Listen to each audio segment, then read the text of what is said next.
Peggy 18.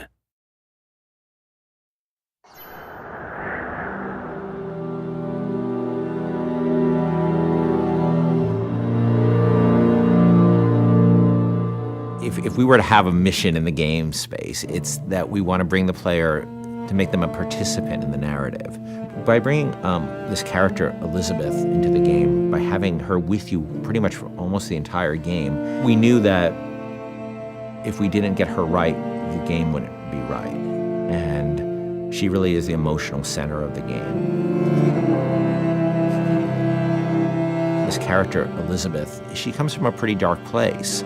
But she's also got an incredible amount of enthusiasm for life. And when we found Courtney, I think we found somebody who could do both. I don't dance. Come on, let's go. Why? What could be better than this? It's so complex. I mean, you're talking about really trying to bring forth all the complexities of human nature that impact us because you're having to use only your voice to convey your entire, the character and what you're trying to portray. You have to put your entire body into it. So there are times when I'm doing voiceover work and I'm literally drenched in sweat because my body is working so hard. Hey! Knock it off! Stop it! Will you stop it? I'm not here to hurt you. Who are you? My name is DeWitt. I'm a friend. I come to get you out of here. Get away!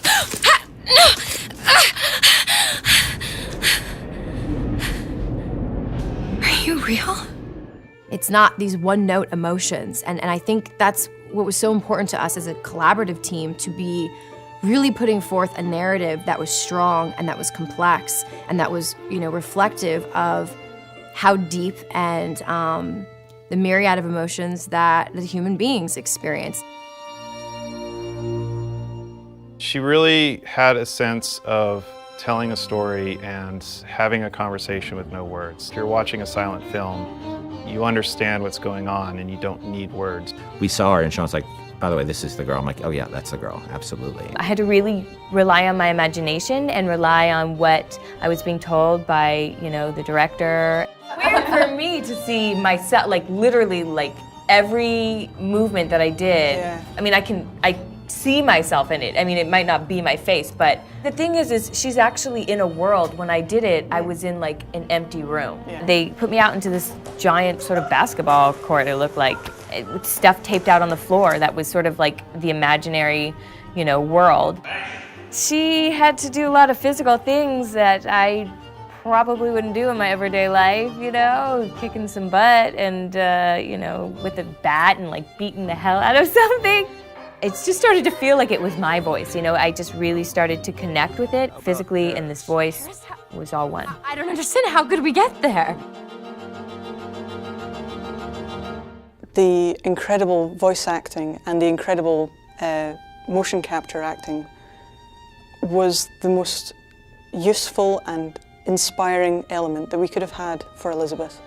Liz will follow you around the world, and if you decide that you don't want to go where she thought you were heading, she can handle that really, really cleverly.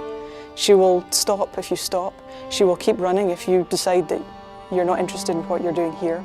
She will be by your side no matter what you end up doing. The moment you come up against a character who's just sort of standing there, or behaves robotically, or behaves in a way that is so alien to what you'd expect out of a human being, you just shut them off. And you just say, oh, they're just a video game character. I don't need to worry about feeling anything about them. And so we tried a lot of things. We tried to make Liz have emotions so that she can react to things in the world and things that you do. For example, we might say that Liz will feel comfortable leaning against this wall, but she'll do so with her arms crossed. And she'll do so with her back slightly turned towards you. And that difference of just a few degrees is enough to make the player feel that they're really in the doghouse. You're going to see her all over the place. You're going to see her on giant billboards in, New York and LA, and you're going to see her on TV ads. I said, okay, well, if we're going to find a person to play Elizabeth, I think we already have that person. Еще один из самых первых вариантов Элизабет, я сказала, боже мой, это же я должна ее сделать. В один прекрасный день мне пришло сообщение на Facebook от Кена Левина о том, что у них есть ко мне предложение, от которого я не смогу отказаться, просьба связаться по электронной почте. И, соответственно, вокруг меня все суетились, чего-то хотели, потом сказали, так, все, начинаем работать, посадили меня на стул, сказали, просто сиди, смотри прямо в одну точку. И опять начали вокруг меня бегать, снимая с меня скан лица. Я думаю, ну ладно, что, окей, хорошо. Я с этим справлюсь, а потом меня вдруг начали мучить, говорить, смейся, плачь, делай одухотворенное лицо, делай удивленное лицо. And all of a sudden we found this great character who existed in the space between the real world and the world of Bioshock Infinite. There was a moment where we had people coming up to us and saying, Liz is awesome. I have a story to tell you about. And it was, everybody had their own unique stories because she was just doing systemic things. They could do the same thing twice.